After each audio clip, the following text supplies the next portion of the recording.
This is Greg Allison with Green Greg's Garden and Worm Farm, coming to you straight from my garden here in Northeast Arizona on 15 August 26. Now, I don't know what day I'm going to post this video, but I just gave you a timestamp here so you can see what the progress is.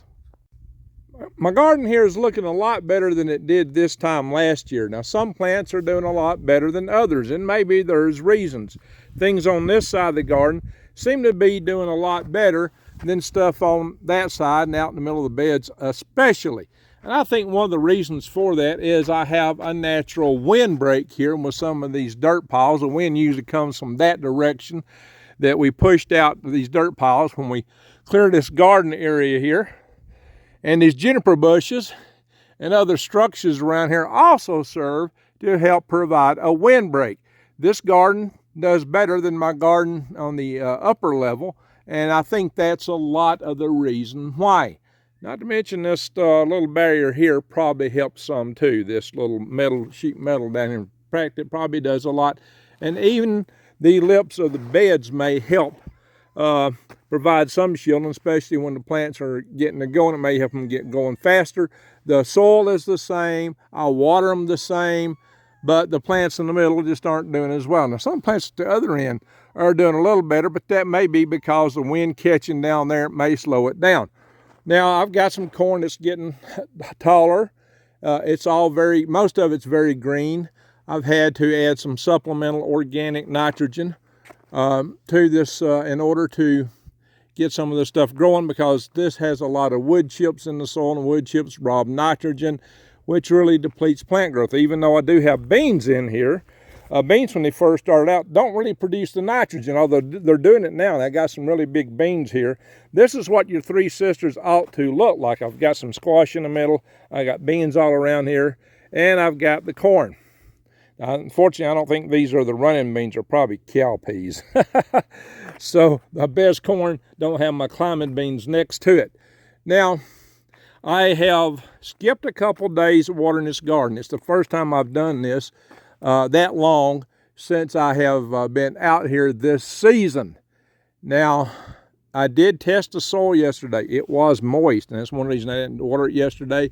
Also, yesterday was a cloud-covered day, and it was also, I had measured that soil yesterday. It was cloud-covered, and there was a little sprinkle of rain. I mean, just a tiny, not enough to amount to anything, which is what is usually if you do manage to get some out here. Every once in a blue moon, I mean, rare time, you might get a good rain. So I've been watering this almost daily. Now, one of the downsides I noticed earlier in the season, on this gardening season, was that I had to replant a whole lot of my squash, and some of it's looking bad now.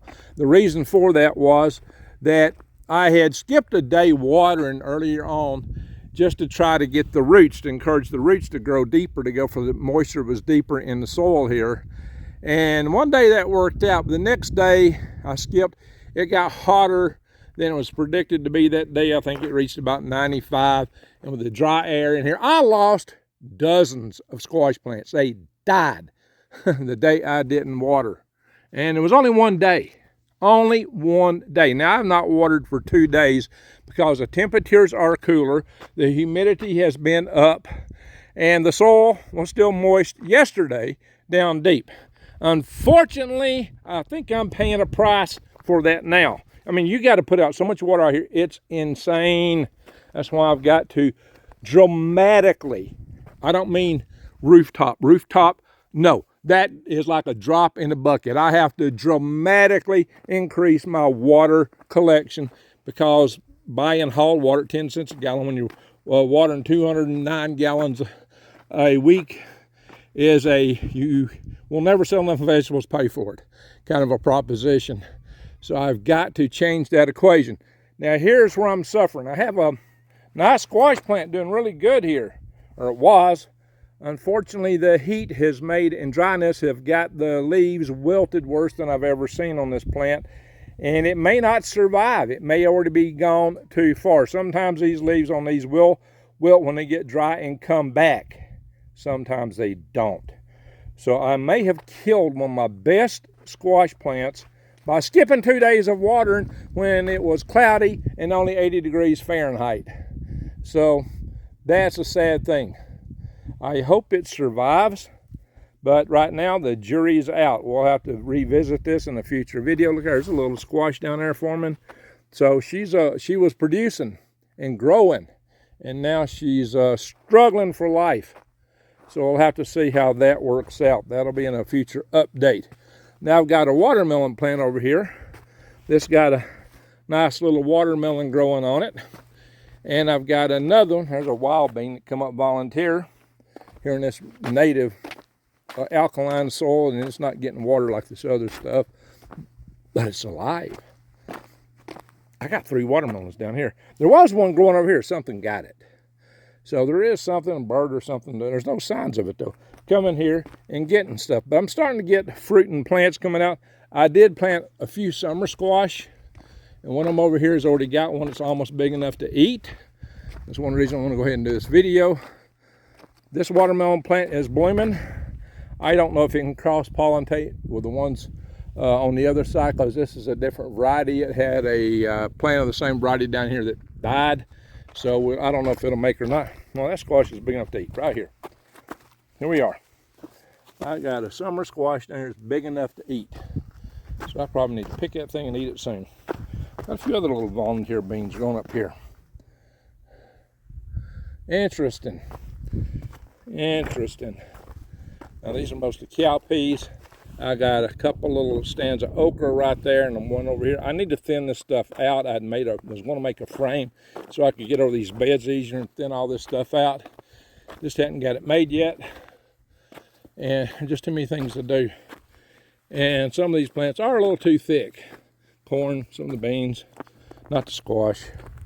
But I replanted all that squash. That's all replants. I mean, everything in here died, and some of it still passed away down here at the end.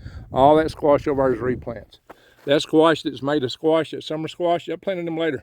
That's replants. I mean, that's where I lost my squash earlier. I'm skipping today. I'm watering the garden, thinking I could maybe get away with that out here. And I discovered real fast that was a no-go. Let's have a look at the upper garden. My nettle plant here is seeming to thrive. It wilted for a bit. I thought I was going to lose it, then it came back. It did come back with smaller leaves though. The leaves aren't as broad as they were, so I guess it had to make some kind of adjustment just for where it's at. But it seems to be doing okay now. I hope it will propagate. It's the only one I got, but it's in the mint family, and that's my understanding, is it don't need a partner to spread. This is my upper garden. It's doing pretty well. In fact, it's doing better than my lower garden was at this time last year. I've got a lot of plants in it. A lot of them are growing, and it's really interesting. And again, I got the Three Sisters principle up here. You can see the beans, the squash, the corn. Now some of these beans up here are climbing beans. I got to stick some poles out there putting out runners. A lot of them are. Unfortunately, up here, a lot of this corn is already trying to go to tassel. Now this is a different variety corn. I got like 3 different varieties up here. I got over here the Hopi Blue, which most of it ain't doing too well. I've got a painted mountain Indian corn planted in here. And there's a couple other varieties back up here. I think there's another blue variety that's not Hopi Blue. But a lot of the corn here is trying to go to tassel. And that's just too early. They're too short. So that's part of what is happening here, is that this garden is growing. If I can keep the cows out, which seems to be a problem. We'll talk about that in a minute. But we got good progress here with this garden. Hopefully it'll all pan out. Are you planting your fall garden yet? This is a perfect time to start planting your fall garden. Your fall garden, there's a lot of greens you can grow, radishes and different things like that, beets. One of the best sources for seeds like that is True Leaf Market. Check out my link to True Leaf Market. My affiliate marketing link will be in the show notes posted below. You can get some really good seeds from True Leaf Market. I hope to get some watermelons up here soon. This one is blooming, and we got some blooming. Those are summer squash planted up here. A lot of blooming on this plant. This plant is blooming, and it's got a little bitty melon right there. Something don't get it. So maybe I'll have some melons here. This plant's looking real healthy. I can see a melon coming behind that bud there. So we're looking good for watermelons. What I'm not looking good for is the plants I most recently set out in here. I always have more trouble with plants I set out than plants I grow from seeds. That mullein is surviving, but it's covered with dust. The comfrey plants I put in here both died. This other mullein, it's not doing as well. When I first put them out, it looked better than the other one. But then again, everything, sand blows and everything around here. This whole bed, everything in here gets coated with sand and dust and dirt. So I don't know, it's struggling with the dirt. I do have a couple of sun artichokes that are growing. I planted 3, one of them didn't make it. But 2 of them, or that one is supposed, no, I got 3 made. I planted 4, excuse me. I planted 4 sun artichokes, and 3 of them are still alive. 1 passed. That one's doing best, that's second best. Maybe it's too late. I don't know if they're gonna make or not. We'll have to see. Anyway, I got some summer squash up there. As you can see, the sand that's blown in here, and these 2 beds was just about wiped out and killed everything in them. There are a few beds up here I did not put the black compost in because I just ran out of money buying that stuff. It's expensive, and it was just all I could do to do what I did. This one got filled. And we got some squash blooming in it. That's good to see. I need to get that wire off the top of it now. There's some beds here that didn't get filled. Hopefully next year, maybe, if I've got any money. This one was filled with black compost, but sand filled in on top of it. And the only thing that sprouted was some beans I planted on this side. There's a lot of stuff planted in that bed. It just didn't ever come up.